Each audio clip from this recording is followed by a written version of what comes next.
Hello' everyone, Dipti mini ব্লগলৈ আপোনালোক সকলোকে স্বাগতম জনাইছোঁ। গাইজ মই ৰাস্তাফালে আপোনালোকক কিবা এটা দেখুৱাম দেই। এইফালে চাওকচোন, ৰাতিপুৱা এতিয়া 5:30 হোৱা নাই, হ'ব আৰু এইফালে দেখিছে অলপ অলপ বতৰ খুলিছেগৈ, কিন্তু বাপেক পুতেকৰ কাম চাক গোবৰ বুটলিছে। মানে লৰাই উঠি আজিকালি এটা হেবিট হ'ল, গোবৰ বুটলিব যাম বুলি ক'লে সোনকালে উঠে আৰু চাইকেল চলাই আহিলে। আজিকালি 2 কিলোমিটাৰ চাইকেল চলাই দিয়ে, কাৰণ মই বাপেক খোজকাঢ়িব যাওঁ, লগত লৈ যাওঁ, তো ই চাইকেল চলাই, আমি আকৌ খোজকাঢ়ি যাওঁ আৰু কেতিয়াবা মাজে মাজে দৌৰি দিওঁ।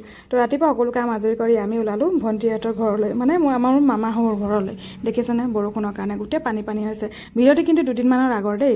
তো ভণ্টি যিহেতু সৰু ঘৰৰ পৰা আহিছে আৰু ককাইহঁতক ৰাখি বান্ধিবলৈ, মানে এইবাৰ ৰাখি বন্ধনত আহিব নোৱাৰিলে। তো এতিয়া প্ৰথম আহিছে ঘৰলৈ। এই পোৱালিটোক লৈ চাওকচোন, আমাৰ টিকলাটো, এইটো ভাগিন হয় দেই আমাৰ। তো এই ভায়েক কেইজনক ৰাখি বান্ধিলে আৰু চবে ফটোকপি যিহেতু স্মৃতি হিচাপত ৰাখেই, তো আমিও তুলি ল'লোঁ ফটোকপি।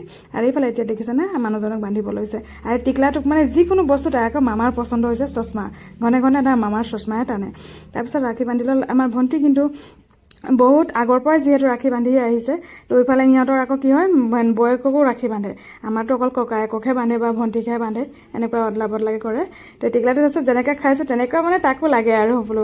তো মোৰ মিনিবিলাক আপোনালোকে কেনে পালে নিশ্চয় জনাব। ভাল লাগিলে like, comment, share and subscribe কৰিবলৈ নাপাহৰিব। আৰু যিসকলে মোক ছাবস্ক্ৰাইব কৰে পটাপট গৈ ইউটিউবত ছাবস্ক্ৰাইব কৰিব। Bye bye.